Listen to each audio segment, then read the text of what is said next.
Bismillahirrahmanirrahim. So, dear student, we are at exercise 7.1, question number 2, and this question is says write the following sets in the set builder form. तो part A यानी कि part 1 जो है हमारे पास वो है set of all rational numbers between 5 and 6.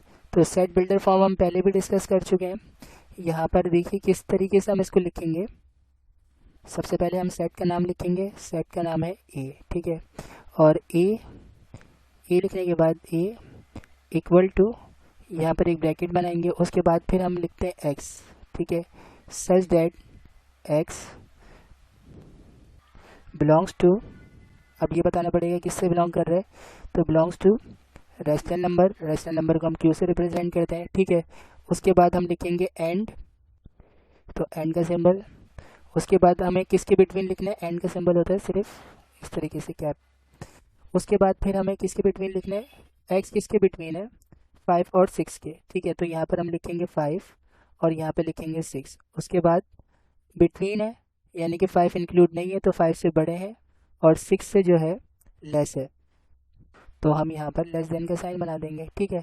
तो ये हो गया हमारे पास सेट बिल्डर फॉर्म पार्ट 1 की. इसी तरीके से पार्ट 2 देखिए. पार्ट 2 में आपसे कह रहे हैं कि बी इज इक्वल टू 1 2 3 4 5 6 1 2 3 4 6 12. तो यहाँ पर सबसे पहले कैरेक्टरिस्टिक फाइंड आउट करना पड़ेगी.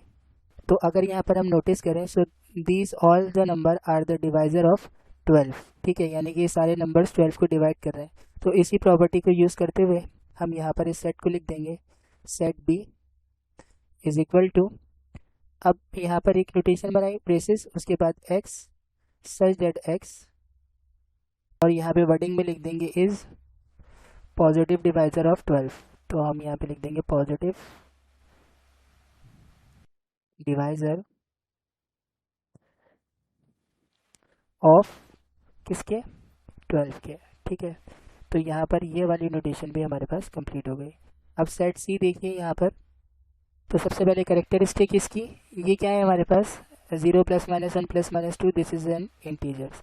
लेकिन इंटीजर पूरे अगर कंटिन्यू चलते रहते तो हम इसको इंटीजर्स का नाम देते. ये इनके एंडिंग पॉइंट है यहाँ पर 40 पर, ठीक है. तो अब यहाँ पर हम इसको इसी तरीके से रिप्रेजेंट करेंगे. देखिए ये हो गया हमारा पार्ट 3 और इसका नाम है सेट का सी. तो हम यहाँ पे लिखेंगे C is equal to X such that x belongs to integers. Integers के लिए z का सिंबल यूज़ करते हैं, ठीक है. उसके बाद फिर अब बताएंगे आप कि यहाँ पर रेंज क्या है. एंड x इज बिटवीन कहाँ से -40 से -40. अच्छा इसको थोड़ा सा गैप देके लिखना पड़ेगा यहाँ पर. देखिए -40 और उसके बाद ग्रेटर है x और लेस है +40 से, ठीक है. तो ये यहाँ पर आपकी फॉर्म कंप्लीट हो गई. अब इसी तरीके से सेट डी यहाँ पर देखिए. अच्छा देखिए एक चीज़ नोट करें कि यहाँ पर 40 इंक्लूड है सेट के अंदर, यानी कि +-40 इंक्लूड है. तो हम यहाँ पर इसके नीचे इक्वलिटी का भी साइन लगा देंगे कि ये 40 भी इंक्लूड है. इसका मतलब है कि जो एंड पॉइंट्स हैं ये भी इंक्लूड है हमारे पास. इसी तरीके से पार्ट 4, तो पार्ट 4 है हमारे पास. और ये पार्ट 4 हमें क्या कह रहा है. d इज इक्वल टू -4 से +4. तो हम यहाँ पे देख रहे हैं -4 के बाद -2 आ रहा है, उसके बाद 0 फिर 2, यानी कि ये इवन करेक्टरिस्टिक रख रहे हैं, ठीक है.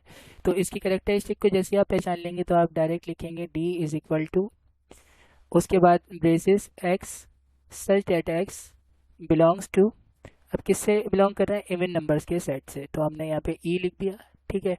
उसके बाद इसकी रेंज. अब यहाँ पर भी देखिए एंड पॉइंट्स इंक्लूड हैं, यानी कि सेट के अंदर है -4 और +4 भी. तो इसका मतलब है कि जब हम इसको लिखेंगे तो हम लिखेंगे यहाँ पर -4, उसके बाद फिर यहाँ पर साइन के नीचे इक्वलिटी x और फिर less than and equal to 4. So this is the set builder notation of the set. अब यहाँ पर सेट नंबर 5 देखिए. So this is e. तो यहाँ पर अगर हम करेक्टरिस्टिक देखें इसकी तो यहाँ पर 1 4 9 16 एंड 25. तो हमें पता है कि अगर हम नेचुरल नंबर का सेट देखें, ठीक है, तो नेचुरल नंबर का सेट होता है हमारे पास 1 2 3 4 और ऐसे कंटिन्यू चलता जाता है. लेकिन अगर हम हर नेचुरल नंबर का स्क्वायर करते हैं तो 1 का स्क्वायर हमारे पास +1 होता है, ठीक है. इसी तरीके से 2 का स्क्वायर हमारे पास 4 होता है और 3 का स्क्वायर हमारे पास 9 होता है। यानी कि ये हमारे पास नेचुरल नंबर का स्क्वायर करते जा रहे हैं, तो हमारे पास ये वैल्यू मिलती जा रही है। तो इसको अब कैसे लिखेंगे, 4 का स्क्वायर इस तरीके से हमारे पास 16 होता है। नेक्स्ट नंबर है हमारे पास 5 और 5 का स्क्वायर 25 होता है। तो इसको लिखने का तरीका है, यहाँ पे आप लिखेंगे पार्ट 5 और पार्ट 5 के अंदर लिखेंगे x। सबसे पहले सेट का नाम ई, सही है, और ये ई इक्वल है किसके, E is equal to direct लिख दें यहाँ पर ब्रेसेस में x such that x is, जैसे कि हमने पार्ट 2 में किया था, is square of first 5 natural numbers. ठीक है, तो फर्स्ट 5 नेचुरल नंबर्स, तो ये हो गया आपका सेट ई। इसी तरीके से हम यहाँ पर लास्ट सेट देखते हैं। सो लास्ट सेट जो है हमारे पास वो है सेट एफ। ठीक है, और यहाँ पर पार्ट 6 के अंदर -1 -3 -5 -7 ऐसे कंटिन्यू वैल्यूज चलती जा रही हैं। तो सबसे पहले तो आप इसकी कैरेक्टरिस्टिक देखें। सबसे पहले तो ये हमारे पास ऑड नंबर्स हैं, लेकिन ऑड नंबर्स कौन से हैं, इंटीजर्स, नेगेटिव इंटीजर्स। तो हम इसी बात को यहाँ पे लिख देंगे पार्ट 6। ठीक है, और तो पार्ट 6 हमारे पास हो जाएगा x such that x is negative odd integers। ठीक है, तो हमने यहाँ पर इसको भी रिप्रेजेंट कर दिया। So this all your answer, take care of your self, Allah हाफिज़।